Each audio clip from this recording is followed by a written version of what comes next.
We are going to talk a little bit about MLA format. You do not have to know all this because the online tools can just do it for you. So I'm going to show you how to do that. So just to review, we've talked about this, quoting something from a source. So if you don't say the author's name, like if you say the article, comma, give the quote, gives an example of this, blah, blah, blah, blah, blah, and then put the author's last name and page number in parentheses, followed by the period. If you put his name up here, you don't have to put his name here, okay?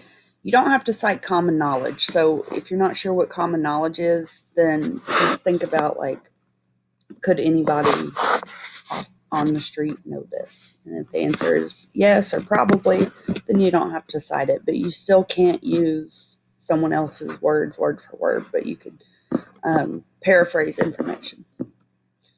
Okay, so the works cited is usually everybody's like, they freak out about it, but it's not going to be as hard as you think. So when you're doing your works cited page, you type works cited at the top and center it, and then your citations are going to go in alphabetical order based on the first word in the entry, but articles don't count, so the A and follow the format for the type of source you're using.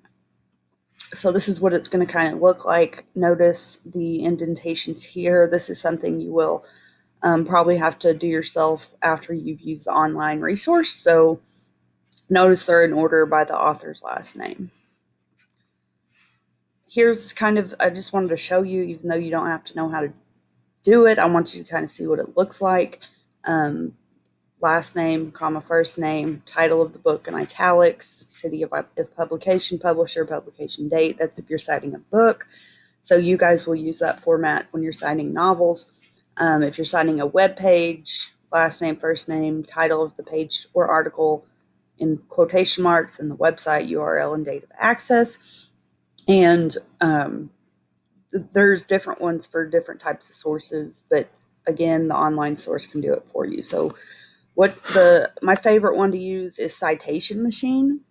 So I always just Google it because I don't know, the website has a bunch of ads and stuff, but I know we talked about don't use sites that have ads and stuff, but this one, like, it does a good job.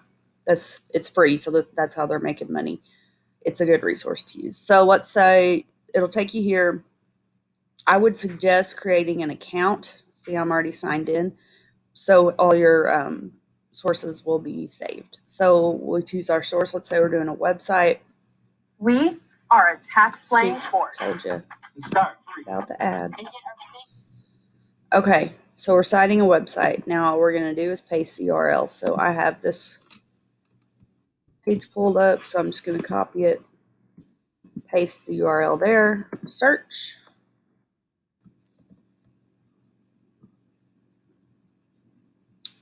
It pulls it up, so we're going to say cite.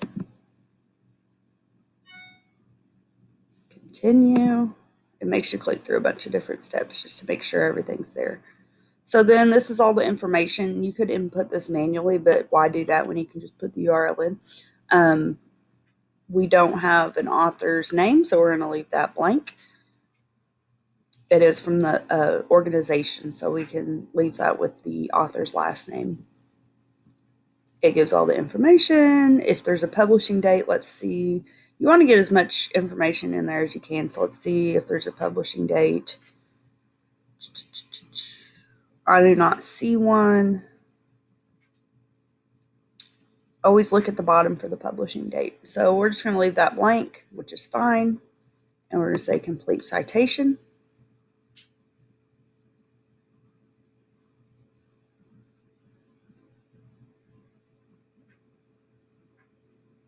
And it's loading.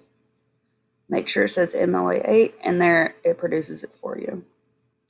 Pretty awesome. So then all you got to do is go over here, copy it, and paste it into whatever document you're using. Okay.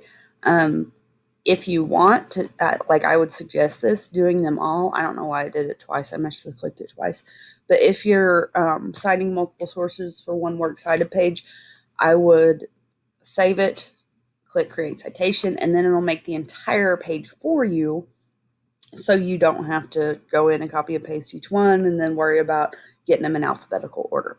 So that's MLA format. I suggest, because you guys are all going to have to do this on your projects, I suggest that you go in there and just do a test kind of like I did. Just kind of play with it so you can see how it works.